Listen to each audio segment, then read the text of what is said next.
Hello po! Welcome po sa aking YouTube channel. My name is Claire po and I do travel vlogs. For this video po, pupunta po tayo ngayon sa Taipei, Taiwan. And isi-share ko po sa inyo ang tips and tricks pati po ang itinerary namin for this vlog. Yun lang po, let's go!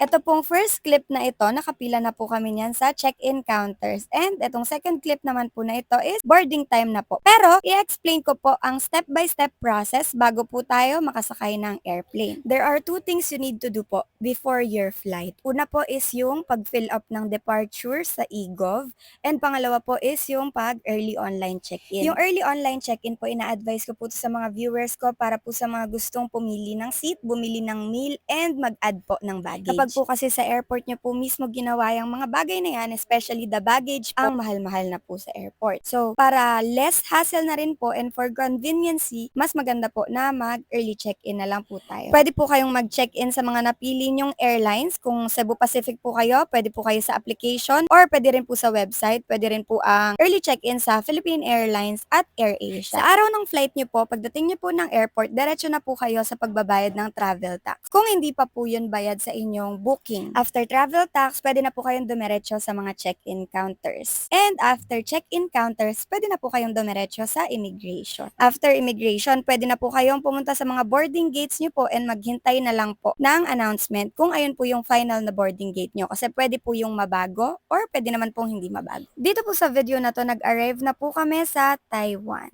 Importante po ito, huwag niyo pong kakalimutan. Pagdating niyo po or pag-land niyo po ng Taiwan, mag-fill up na po kayo ng arrival form. Yung arrival form po na yon ay pwede po sa paper, susulatan niyo po yung papel, and pwede naman po na via site. Meron po silang QR codes dyan sa paligid and pwede niyo pong i-access yon. Pero in our case po, nag-fill up po kami sa papel and binigay po yun ng cabin crew ng AirAsia po. So, hingi na lang din po kayo if papel po yung gusto nyo. Pero kung hindi po kayo nakahingi, pwede po kayong mag-scan na lang po ng QR. Nga po pala, hindi ko pa po nasasabi sa inyo, before po yung araw ng flight po namin, nag-register po kami sa isang raffle sa Taiwan. And tinatawag po nila itong Taiwan Lucky Land Draw. Pwede po kayong manalo ng 5,000 Taiwan dollar. And para po ito sa lahat ng foreign tourists na pupunta po sa Taiwan. Unfortunately, ako po, hindi po ako nanalo dun sa raffle, pero yung dalawa ko pong kasama, nanalo po sila sa raffle. Yung napanalunan po nung dalawa kong kaibigan, ang ginawa po namin is, pinangkain po namin sa isang restaurant po sa Taiwan. And ang name po ng restaurant ay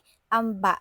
Sobrang sarap po ng mga meals nila. And ang nakakatuwa po dito ay wala pong minimum spend. Hindi po kailangan mag-spend kayo ng specific amount para ma-redeem nyo po yung voucher na napanalunan nyo na $5,000. Hindi po, wala pong ganon. Kahit ano pong bilhin nyo sa restaurant na yon, basta covered po siya ng 5,000 NTD, libre po yun. Note lang po na meron pa pong ibang restaurant na pwede nyo pong paggamitan ng voucher na yon, hindi lang po sa Amba. I-add ko na lang po yung link dito ng website and mag-browse through na lang po kayo para ma-check nyo po kung ongoing pa rin po yung promotion nila na yan. Proceed na po tayo with this clip. Itong video na po na to, nakuha na po ng mga friends ko yung kanilang voucher na napanalunan, which is 10,000 NTD. And papunta na po kami sa terminal ng bus para umuwi na po sa aming Airbnb. Ang kagandahan po sa airport ng Taipei, Taiwan, sobrang dali pong tuntunin ng kanilang bus station. And dito po sa baba, lahat po ng bus nandito na po. I-search nyo lang po sa Google Maps and accurate po yung kanilang isasuggest na daan po or bus na ititake nyo. May makikita po kayong mga ganito sa loob ng airport mismo ng Taiwan. Kagandahan po neto, nakalagay po dito kung ano pong oras darating yung bus nyo. After nyo pong mag-search sa Google Maps, lalabas po doon kung anong bus po yung dapat nyong itake. In our case po, 1819 po yung bus na kailangan naming itake. Kaya nakita po namin doon na matagal po pala yung dating ng bus. Kaya kumain po muna kami kasi may malapit naman po na 7-Eleven dito po mismo sa loob ng airport ng Taipei. Isa pa po pala, makikita nyo rin po doon, hindi lang po yung oras ng pagdating po ng bus, pati na rin po yung gate number kung saan nyo po hihintayin yung bus ninyo. In our case po, yung 1819, sa gate number 5 po namin iintayin yung bus na yon. Sobrang dali po talagang intindihin kasi yung gate number ibibigay na po sa inyo, pati yung oras po ng pagdating. Dito rin po pala kayo sa airport mismo makakabili ng card. Sa kanila po tinatawag po nila itong Easy Card. Makakabili po kayo ng Easy Card sa mismong airport po ng ng Taiwan sa kanilang 7-Eleven and dito rin po makakapag-top up na rin po kayo. Para lang po siyang beep card sa atin sa Pilipinas na pwedeng mag-top up and pambayad po siya sa mga train. Ang cute po ng Easy Card nila kasi keychain style po siya and pwede ka pong mamili ng iba't ibang design. Nung time na po ng arrival ng aming bus, pumunta na po kami sa gate number 5 and makikita nyo rin po doon yung 1819 na number po ng aming bus na dapat sakyan. On time po yung pagdating ng bus nila kaya make sure po na nandun po kayo before yung scheduled time po ng kanilang bus. Kung yung Airbnb nyo po or yung hotel po ninyo ay kagaya po sa amin na malapit po sa Taipei Main Station, for sure ang sasakyan nyo rin po ay 1819 na bus.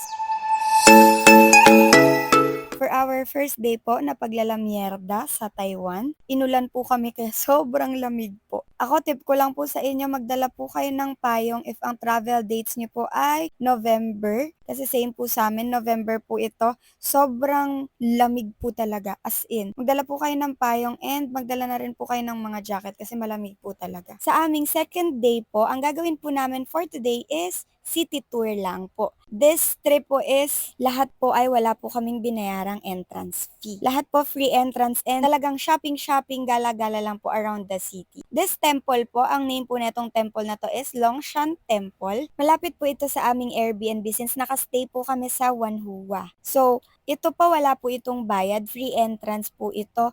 And hindi din po kami namasahe since walking distance lang po ito mula sa aming Airbnb. Sobrang ganda po sa loob. Pwede po kayong mag-picture, pwede po kayong mag-video, pero respetuhin nyo na lang din po yung mga locals since kung tutuusin is sacred po sa kanila itong place na to. Kapag may nagpe-pray po, wag na lang din po masyadong maingay. After po namin mamasyal sa loob po ng Longshan Temple, dumiretso na po kami sa Ximending. If i-describe ko po ang Ximending, tingin ko po, ito po ang kanilang shopping center. Marami po ditong gachapons and meron po kaming isang shop na nakita. Ito po, yan. Second Street po yan sa Ximending.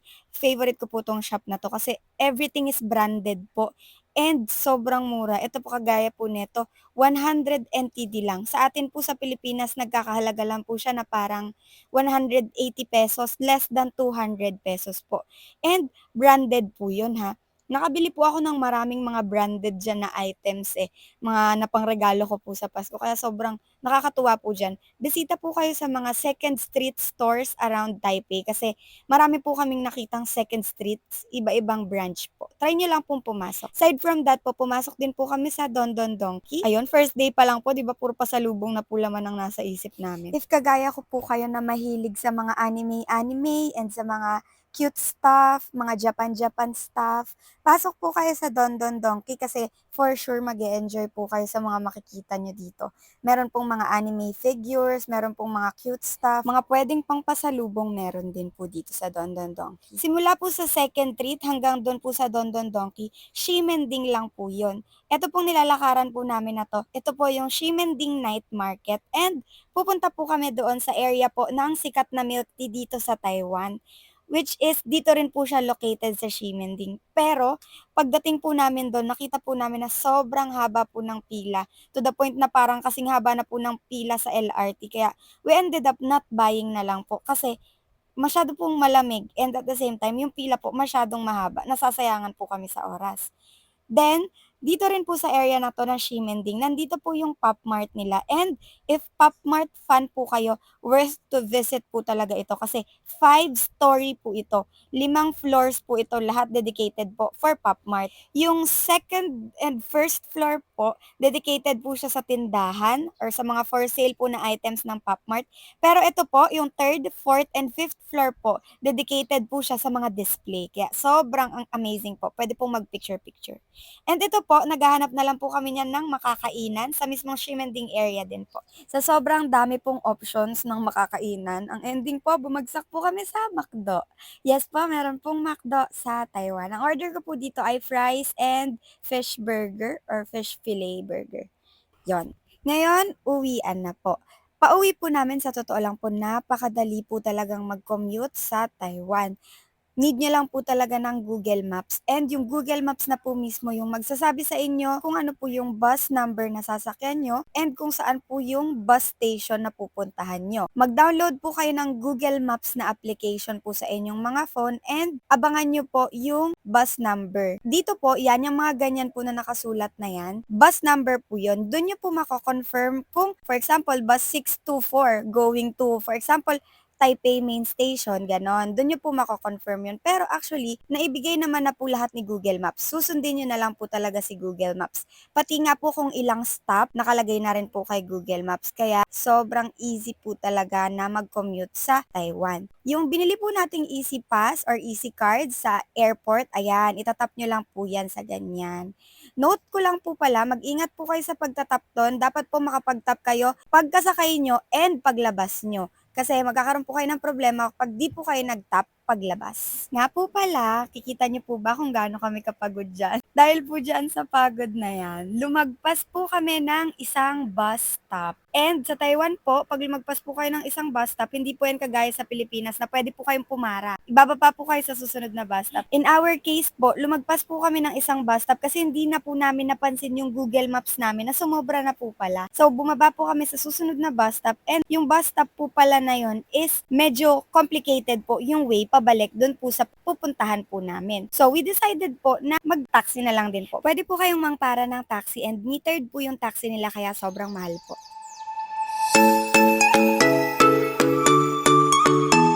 Hello po! For our day trip po, pupunta po tayo ng Maokong and sasakay po tayo ng gondola. Ayun, bago po ang lahat, since ang Airbnb po namin ay malapit po sa mga kainan, kumain po muna kami ng breakfast. Ito pong kinakainan namin na to ay 7-Eleven lang po. Pero grabe, sobrang ganda po ng kainan po na yan. Para pong restaurant po talaga. Kung interested din po kayo sa aming Airbnb, ilalagay ko po yung link po ng Airbnb namin sa description box. And ito po yung halaga ng aming Airbnb. Sobrang mura po ng Airbnb namin. For 5 days po, ang binayaran lang po namin sa Airbnb po namin is 2,371 pesos per head. So, tatlo po kasi kami, naghati-hati lang po kami sa 7,114 pesos na Airbnb. Ako po kasi talagang budget traveler po talaga ako. I don't mind po na hindi po sobrang ganda yung Airbnb po namin. Basta po, maganda po yung mismong location and maayos po yung mismong lugar. Anyway, in this video po, papunta na po kami nito sa Maokong.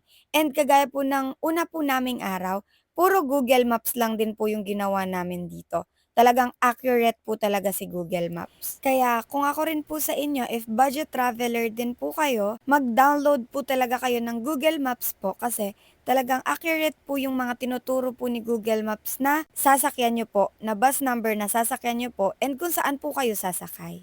Ay, nakasakay na po kami nito ng bus and talagang Google Maps lang po talaga ang gamit namin dyan. Anyway po, yung aming Maokong Gondola po, nabili po namin yon sa Klook. And kung gusto niyo po ng discount sa Klook, pwede niyo pong gamitin ang aking code. Pagbaba niyo po ng bus, saktong-sakto na po yung Maokong Gondola Station. Tawid lang po kayo sa kabila and makikita niyo na po yung building ng gondola. Yung aming ticket po for Maokong Gondola, binili lang din po namin sa Klook. And nagkakahalaga po yun na 472 pesos per head po. Pagpasok niyo po ng mismong station, wag po kayong magtaka kasi marami po talaga kayong escalator na sasakyan bago po kayo makarating doon po sa mismong Maokong Gondola. Nga po pala, hindi ko po nasabi, yung 472 pesos po na ticket namin for Maokong Gondola, ticket na rin po pala yon sa Taipei Zoo. Pass na po kami for Maokong Gondola and meron na rin po kaming pass for Taipei Zoo. So, sobrang tipid po talaga yung 472 pesos na yun. Ilalagay ko rin po yung link nito, link ng Klook sa aking description box. Isa pa po pala sa tip ko sa inyo, if pwede po kayong mag-eSIM sa Klook, meron po silang binibentang eSIM for Taipei. So, ito po yung eSIM namin na in-avail. 572 pesos lang po siya, unlimited and for 5 days na po. Tapos, nakiki-hotspot na lang po sa akin yung aking mga friends. So, sobrang tipid po talaga nito, 572 pesos for 3 packs. So, sobrang sulit na po talaga nito. Bale, ang kinalabasan na lang po ng gastos namin sa eSIM, since sa Klook po namin siya binili is 191 pesos per head na lang po. And that's good for 5 days na po. So, dito po sa video na to, nakasakay na po kami sa gondola. Meron pong two choices po ng cabin. Yung crystal cabin po and yung cabin na normal. Ito po yung crystal cabin. Ayan. Yung crystal cabin po, kita nyo po yung nasa ilalim nyo. Ang disadvantage po nito is sobrang haba po ng pila. Pero kung hindi naman po ninyo trip yung crystal cabin, pwede naman pong doon na kayo sa fast lane na hindi crystal cabin, yung regular lang po na cabin. Ang kaibahan lang po nun, crystal cabin, kita nyo po yung baba. Pero yung regular cabin, hindi nyo po kita yung baba. Pero kita nyo pa rin naman po yung left and right. So ito po yung unang-una kong ginawa pagbaba ko po ng gondola. Naghanap po agad ako ng mainit. And may nakita po akong convenience store paglabas ng cabin. Sa mismong station po na bababaan nyo, meron po doon na parang 7-Eleven po siya. Sobrang lamig po talaga, kaya magdala po kayo ng makapal na jacket and as much as possible, magsuot po kayo ng pants or jogging pants. Itong station po na binabaan namin is yung pinakadulong station po ng Maokong Gondola, which is yung Maokong Station. For this po, naglakad-lakad lang po kami sa Maokong and lahat po ng pinuntahan namin dito ay free entrance. Ito po is maghuhulog lang po kayo ng coin dito and makakakuha po kayo ng souvenir item. Around Maokong Station din po, marami pong tea and mga farm. So, if mahilig po kayo sa mga matcha-matcha, ayan, Maokong Station po kayo baba. Sobrang mag-enjoy po kayo. And dito po, binisita po namin yung farm na malapit sa Maokong kasi in-enjoy po namin yung ibang view. Parang different po kasi siya sa city style ng Taipei.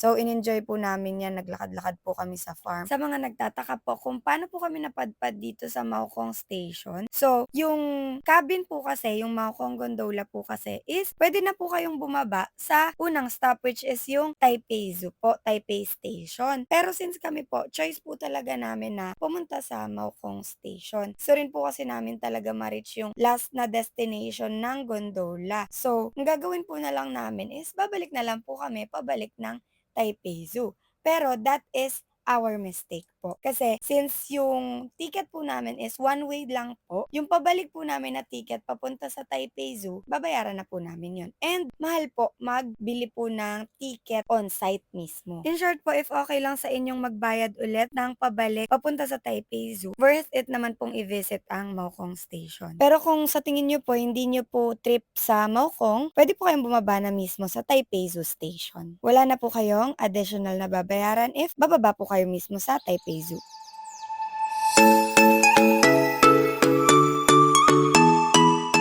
Hello po, ito po yung sinasabi ko sa inyo na crystal cabin at regular cabin. Ayan po yung difference nila. Yung tinatapakan nyo po sa regular cabin is wala po kayong nakikita. Unlike po sa crystal cabin, yung tinatapakan nyo po doon, nakikita nyo po yung ilalim nyo. Yun lang naman po yung difference nila. Pero sa time po, mas time saving po ang regular cabin. Ayun, kagaya po ng sinabi ko kanina, bumalik po kami pa Taipei Zoo. Since bumaba po kami, one way lang po yung ticket namin and bumaba po kami sa last station which is Maokong Station. Ngayon, sumakay po ulit kami ng cable car pabalik sa Taipei Zoo. Sabi po ng iba meron daw pong bus papunta sa Taipei Zoo pero hindi na po namin nahanap yung bus na yon since umuulan po nung time namin and sobrang lamig na po talaga. So ito po yung kakalabasan nyo. Pagbaba nyo po ng gondola, Taipei Zoo South Station na po agad yan. And yung mismong gilid po nun is yung mismong Taipei Zoo na po agad. So, ipapakita nyo lang po yung inyong QR code sa Taipei Zoo. Makukuha nyo po yung QR code nyo sa Klook po mismo na app. So, pagpasok nyo po ng Taipei Zoo, bubungad po sa inyo ang kanilang train. Papunta po ito sa mismong zoo. Sobrang lawak po ng Taipei Zoo, kaya kailangan nyo po talaga ng train. Maraming train po yung sasakyan nyo para maikot yung Taipei Zoo. Ayan, yung mismong train po na to, ihahatid po kayo sa first half po ng Taipei Zoo. Sa pagkakaunawa ko po kasi, hinati po sa dalawa ang Taipei Zoo. Kasi sobrang laki po talaga niya. So, yung dalawang part po ng Taipei Zoo, pwede nyo po siyang ma-access using the trains. Hindi po namin na-experience maglakad po mula sa kabila, papunta sa kabila na part ng zoo kasi una sa lahat po, sobrang lawak po talaga. And pangalawa, sobrang lamig po. Pangatlo, sobrang maulan po nung time namin. Kaya hindi na po namin na-try lakarin. Hindi ko rin po sure kung pwede po siyang lakarin or kung walkable po ba siya kasi sobrang laki po talaga. Kita niyo naman po dito kung gaano katagal po yung travel time namin. So, ayun, libre naman po itong train na 'to papunta dito sa first destination po natin sa Taipei Zoo. Free lang po 'yan, wala po 'yang bayad. Para hindi po kayo ma-spoil sa kung ano po yung makikita niyo sa loob ng Taipei Zoo, hindi ko na po ipapakita lahat ng clips ko po dito sa Taipei Zoo. Pero sobrang ganda po sa Taipei Zoo. Sobrang mag-e-enjoy po kayo sa Taipei Zoo, especially po if mahilig po kayo sa mga animals, mahilig po kayo sa nature, and mahilig po kayong mag-sightseeing. Yun nga lang po, ang sasabihin ko lang po sa inyo kung meron po kayong mga kasamang bata or may mga kasama po kayong senior citizen na hindi na po kayang maglakad or nahihirapan na pong maglakad ng malayo, need nyo rin pong i-consider yon kasi sobrang lawak po talaga ng Taipei Zoo. And hindi ko po alam kung may choice po kayo na manghiram ng wheelchair, kaya i-consider na lang din po ninyo yon. So, kakalakad-kakalakad po namin, nakarating po kami dito sa isang shuttle train station. Ito po ay train papunta po sa kabilang part ng Taipei Zoo. Hindi ko po alam sa experience ng iba kung nag-shuttle pa po sila papunta sa kabilang part ng Taipei Zoo. Pero in our case po, nag-shuttle pa po kami. Yun po ay may bayad. 5 Taiwan dollars lang naman po siya. And sa atin sa Pilipinas po, parang 10 pesos lang po yun. Kaya sobrang sulit na po yun. Hindi ko po sure sa iba kung meron po silang experience na nilakad lang po nila papunta sa kabilang part ng Taipei Zoo. Pero in our case po, nag-train po kami, nag-shuttle po kami. And 10 pesos lang naman po. So, para sa may mga kasamang bata and may mga kasamang matatanda, sobrang okay na po na choice yon. Nga po pala, dito po sa Taipei Zoo, open area po siya. So, magdala na lang din po kayo ng payong para po kung sakaling umulan, meron po kayong pan-shield. Tsaka malamig din po dito. So, meron naman pong nagkalat na bilihan ng pagkain dito sa Taipei Zoo and meron din pong nagkalat na mga vendo para po sa kape if ginaw na po talaga kayo. Ako po hindi po ako mahilig sa kape, pero napakape po ako sa sobrang lamig po talaga dito sa Taipei Zoo. Bigyan ko lang din po kayo ng mga sneak peek ng mga makikita niyo po sa loob ng Taipei Zoo. Kagaya nga po ng sinabi ko, sobrang dami po. Pero makakakita po kayo dito ng mga panda, ibon, turtle, penguin, hyena, and marami pa pong iba. Ayun lang po for our Taipei Zoo vlog. Ito po is yung train, papunta na po ito sa labas. Palabas na po ito, pabalik na po sa outside world. Outside world. Pabalik na po ito sa labas po ng Taipei Zoo. Ayun lang po. Thank you for watching our day 3 vlog in Maukong Gondola and Taipei Zoo.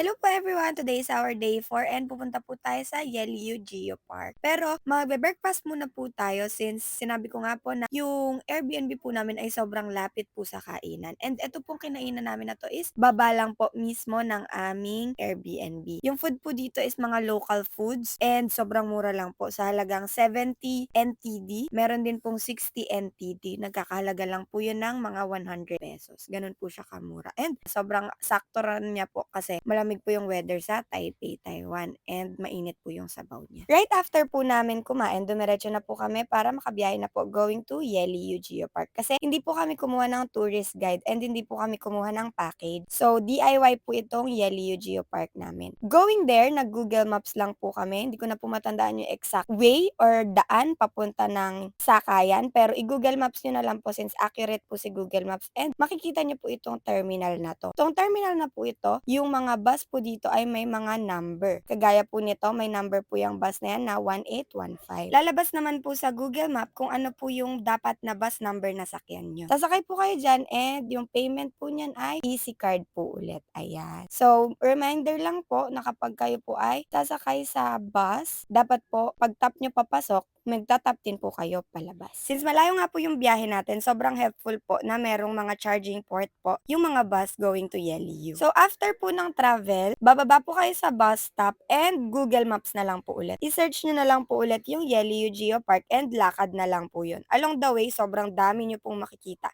Sobrang marami pong magagandang tanawin na puwede kayong ma-picture-picture. So, ayan, kagaya po nito, along the way po going to Yeliu, makikita niyo po itong plaza po ba ang tawag dito? Plaza na 'to na meron pong tubig, dagat or hindi ko po sure kung anong tawag diyan. And may mga signboards naman din po na nagtuturo kung gaano pa po kalayo or saan po kayo liliko going to Yeliu. And accurate po talaga si Google Maps, that's one thing I can assure you po. Oo nga po pala, nasabi ko na po kanina na yung aming Yeliu Geopark today ay DIY. Pero yung aming entrance fee or yung aming ticket papasok sa Yeliu Geopark ay binili po namin sa Klook. Bumili po kami ng ticket for Yeliu Geopark sa Klook na nagkakahalaga ng 648 pesos for 3 packs na po yan. So, technically, 216 pesos each lang po. Ganun po kamura. And sobrang lawak po ng Yeliu Geopark. Sobra talaga pong ganda ng Yeliu. Hindi po kami nag-package tour, hindi po kami nag-tour guide or nagbili ng mga package. Kasi sa totoo lang po, sobrang mahal po ng package ng Yeliu Geopark. Pero, if gusto nyo po ng package, meron din pong ino-offer si Klook. Kapag nag-package po kayo, isa po sa mga pwede nyo pong puntahan is yung Jufen and yung Shifen. Malapit po kasi yun sa Yeliu Geopark. Kaya hindi po kami nakapunta sa Jufen kasi masakit na rin po yung likod ko. Pero, kung galing po kayo ng Yeliu Geopark and nag-package po kayo, pwede po kayong makapunta sa isa pa pong tourist spot sa Taiwan which is yung Jufen and Shifen. Dun po yung mga lantern. So, dapat today po namin gagawin yon. This day po namin sana gagawin yon. Kaso, ang sakit na po ng likod ko and sama na po ng pakiramdam ko. Sobrang lamig po dito sa Yeliu kasi open area po siya and malapit pa po siya sa dagat. Sobrang hangin po talaga. Kaya magdala po kayo ng jacket or anything po na tingin niyo po makakatulong sa inyo para hindi po kayo ginawin. Kasi lalo na po sa mga kagaya ko, lamigin po kasi talaga ako. So, di ko po kinakaya yung lamig, nanunuot po talaga sa likod yung lamig. Tip ko lang po for this, if may kasama po kayong bata, make sure po na lagi niyo pong nakikita yung mga bata. Kasi unang-una po, yung mga bato po sa paligid matatalim po. Pangalawa po, malapit po siya sa dagat and sobrang delikado po nun para sa mga bata. Pangatlo po, matataas po yung akyatin dito. So, delikado po siya sa mga bata. Second ko po na maiiwan sa inyong tip is, i-make sure niyo po na maayos po yung katawan niyo sa araw na 'to. Kasi malawak po yung Yeliu and kung may mga kasama po kayong senior citizen, baka hindi po nila kayanin yung masyadong malawak po na lakaran. So, much better po na nakahanda po kayo na malawak po talaga itong Yeliu. Isa pa po, aside po sa mga yon, make sure din po na nagdala po kayo ng jacket kasi sobrang lamig po talaga dito. Next po na tip is magbaon po kayo ng food. Kami po kasi hindi nakapagbaon ng food, tubig lang po nadala namin, eh. Unfortunately, dito po kasi sa loob ng Yeliu wala pong tindahan. Sa labas po yung mga bilihan dito sa Yeliu. So, if meron po kayong kasamang mga bata or kayo po mismo ay gutumin kagaya ko, dapat po magbaon po kayo ng sarili niyong pagkain or kahit snacks man lang po or biscuits, mga candies, kasi wala pong tindahan sa loob ng Yeliu Park. So, ayun lang po yung maiiwan kong tips sa inyo sa Yeliu Geopark. Iwan ko na lang din po yung link sa description box. So, paglabas po ninyo ng Yeliu Geopark, meron pa pong pasyalan sa labas nun ha. Huwag po kayong umuwi agad kasi meron po silang pasyalan sa labas and sobrang mura po ng mga paninda nila. Nakatulong pa po kayo kala nanay. Ito talagang bumili ako dito kay nanay kasi sobrang bait niya, tina-try niyang intindihin ako kahit hindi kami magkaintindihan. So, tinuro ko na lang kung ano yung gusto kong bilhin. Mga dried foods yan, mga isda, gano'n. Sobrang sarap niyang isda na yan. And kung kayo naman po ay nagutom sa paglalakad niyo sa loob ng Yeliu, meron pong kainan sa labas. And that's it for our Yeliu Geopark vlog po.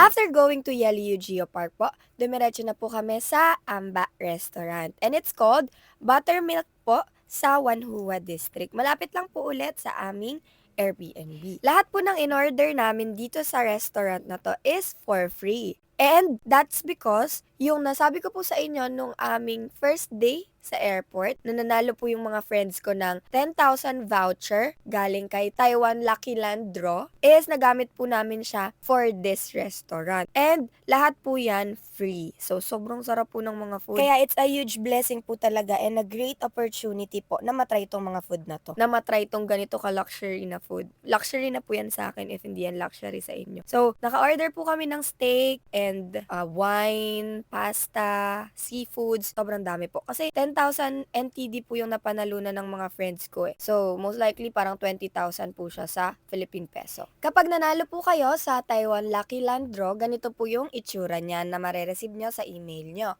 And ipapakita nyo lang po yan sa cashier. Ang ginawa po namin, hinati po namin yung voucher. Yung voucher po nung isa kong friend, si Dale, ginamit po namin siya nung day na to. And yung isa pa pong voucher, which is yung voucher naman ni JJ, ginamit namin sa next day. So, nakakain pa po kami ng 2 beses dito sa sobrang ganda and sobrang mamahaling restaurant na to. All thanks to Taiwan Lucky Land Draw. Ilalagay ko po yung link sa description box ng aking video. Hindi ko po sure kung up until now, running pa rin po yung event na yon. Pero sa mga nakikita ko po sa TikTok, parang meron pa pong ganong event. Hindi ko lang po sure kung latest po yung mga video na ina-upload nila. Pero browse through na lang din po kayo dun sa link and ilalagay ko po siya dito sa description box. Hindi lang naman po sa amba siya pwedeng gamitin. Kagaya po ng sinabi ko rin po nung unang video ko po, nung day 1 vlog po nung nasa airport pa po tayo. Ang sabi ko po, pwede po siyang gamitin sa iba't iba pa pong restaurant. For example, meron po doon na nakasulat na pwede po siyang gamitin sa Ximending branch, ganon. Marami pong restaurant na pwedeng paggamitan nitong voucher po na napanalunan ninyo. Ang maganda lang pong gawin nyo dyan, ask po muna kayo if okay po doon sa restaurant na kakainan nyo. Kasi syempre nakakakaba po yun. Paano kung hindi po pala nila ina-accept yung voucher tapos nakakain na po kayo? So, ask muna po kayo bago po kayo umorder para i-confirm lang po. And actually, doon naman po sa voucher na mare-receive nyo, meron din naman pong guide doon kung ano po yung mga restaurant na pwede nyo pong kainan and puntahan. Meron na din pong address doon. But since ito pong Buttermilk Amba Restaurant is ang pinakamalapit sa amin, which is located sa Wanhua District, dito na po kami kumain ng 2 beses. And naubos po namin yung 10,000 NTD lahat dito.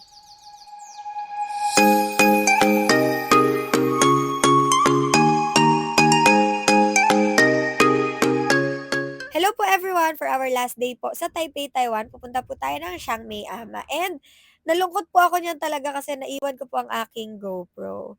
During that day po, medyo maulan po. And i-recommend ko po sa inyo na bumili po kayo ng kapote na disposable. Marami po nun sa Shopee. Lalagay ko na lang din po yung link sa description box. Itong video po na to, dito na po kami niyan sa Chiangmai Ama Farm. Nandito na po kami sa Chiangmai Ama. Binili po namin yung aming ticket via Klook and nagkakahalaga lang po yun ng 363 pesos per person. Ganun po kamura. And so far, ito po yung pinaka-favorite ko pong itinerary namin sa Taiwan kasi sobrang malapit po talaga ako sa mga animals. And they have a huge space po talaga sa puso ko. I love animals po talaga. Kaya tinake ko na po yung opportunity para puntahan po sila and yakapin po lahat ng animals. Meron pong kangaroo, meron pong deer, meron din pong capybara, meron din pong mga sheep, and marami po. Meron din pong mga turtles, and marami po talaga. Kaya, if may time po kayo, sana maisingit niyo po ang Chiangmai Ama Farm sa inyong itinerary sa Taipei, Taiwan. Going here po pala, nag-commute lang din po kami and as usual po, Google Maps lang po ulit ang ginamit namin. Kasi kagaya nga po ng sinabi ko sa inyo, sobrang accurate po talaga ng Google Maps sa Taiwan. Pati po yung oras ng dating po ng bus and kung anong bus number po yung sasakyan nyo, nandun na po sa mismong Google Maps. Dito po bibigyan po kayo ng mga dahon para pakainin nyo po ang mga pets, ang mga animals, pero wag nyo lang po silang bibit-bitin, wag nyo lang po silang bubuhatin. Ito naman pong sloth, hindi naman po siya pwedeng hawakan, hindi rin po siya pwedeng buhatin, pero pwede pong magpa-picture sa kanya. Nag-picture po kami dito kasama yung mga friends ko and nag-solo din po ako na picture. And sobrang cute, grabe. And then outside may ama po, meron pong mga kainan doon. And this is my favorite po. Isa po siyang bread and sobrang mura lang niya po. Parang 40 pesos lang po siya, 3 piraso na po. So, ayun lang po for our last day na agenda. Chiangmai Ama lang po talaga yung pinuntahan namin. And pumunta rin po kami neto ng Amba after neto. And during that day nga po, kagaya nga po na nasabi ko, maulan nga po. So, don't forget to bring your umbrella na lang po and magdala po kayo ng kapote. Yung kapote po namin, nabili lang po namin sa 7-Eleven. So, medyo mahal po siya.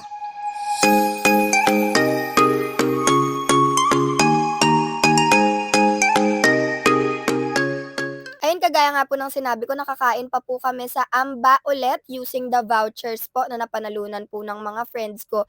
And nakatipid po kami ng malaking halaga. Tapos, this day din po, wala po akong masyadong video kasi aside po sa pauwi na po kami, nagkaroon po kami ng problema. Pero ang pinuntahan lang po namin this day ay mga pasalubong po. So, kung naghahanap po kayo ng murang bilihan po ng mga pasalubong, definitely ang i-recommend ko po sa inyong i-search sa Google Map ay ang Mr. Ho.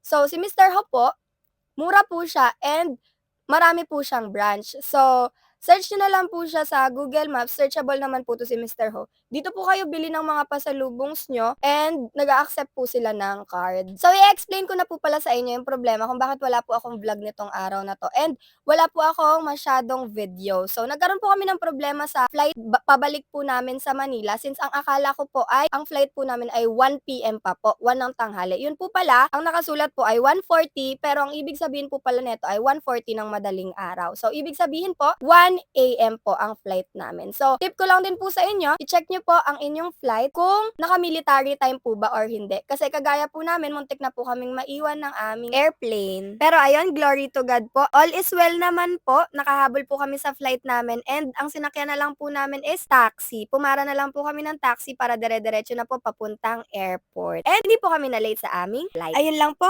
Salamat po sa panonood nyo. Maraming salamat po.